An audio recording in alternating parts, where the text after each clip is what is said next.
Hello, word. Welcome back to another episode where we explore the wonderful world of English vocabulary.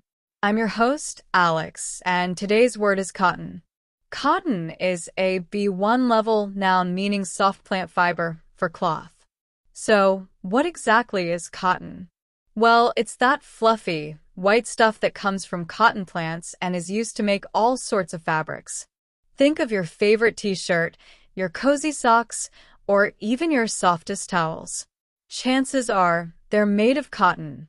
Cotton is a staple in the textile industry because it's breathable, comfortable, and relatively inexpensive. It's been cultivated for thousands of years, and it's still one of the most important natural fibers in the world. Let's talk about synonyms, words that have similar meanings. A good synonym for cotton, when referring to the fabric itself, is muslin.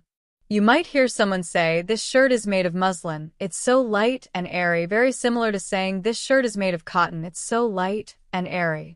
Another synonym, although less common in everyday speech, is calico. You could say, "The dress was made of calico," a printed cotton fabric, which implies the dress is crafted from a specific type of cotton. Now, let's flip the coin and discuss antonyms, words with opposite meanings.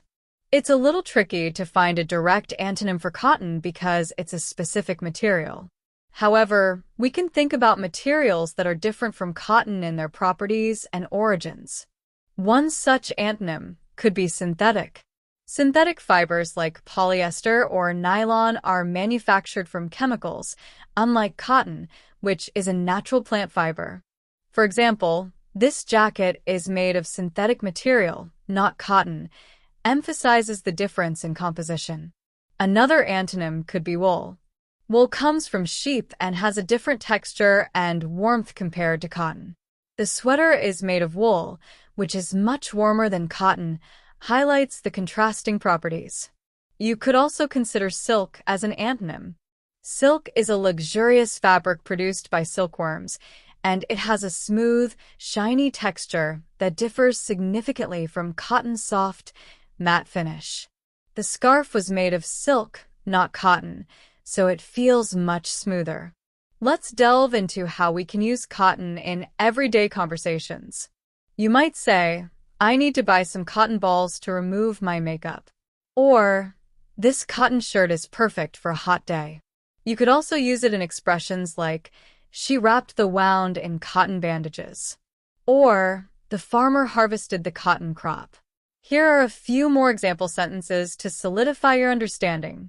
The baby's blanket is made of 100% cotton. He prefers wearing cotton socks because they're more breathable. The price of cotton has increased due to the drought. She used a cotton swab to clean the small cut.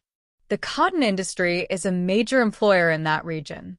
These cotton sheets are so soft and comfortable. My grandmother likes to knit with cotton yarn. The dress is a blend of cotton and polyester. I always pack cotton clothes when I travel to hot countries.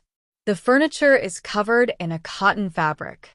She bleached the cotton shirt to remove the stain. He mopped the floor with a cotton mop. The artist used a cotton rag to wipe the paintbrushes. I bought a bag of cotton candy at the fair. The doctor used a cotton ball to apply the antiseptic. So, to recap, cotton is a B1 level noun referring to a soft plant fiber used to make cloth. We explored synonyms like muslin and calico, and antonyms like synthetic, wool, and silk. We also looked at how cotton is used in everyday language, from clothing to cleaning supplies. Remember, cotton is a versatile and widely used material that plays a significant role in our daily lives. Thanks for tuning in to Hello Word. I hope you found this episode helpful and informative. Before you go, please subscribe to the podcast and leave a review. Your support helps others discover the show and learn new English words. Now, for your homework, I challenge you to create your own sentence using the word cotton and share it in the comments below. I can't wait to see what you come up with.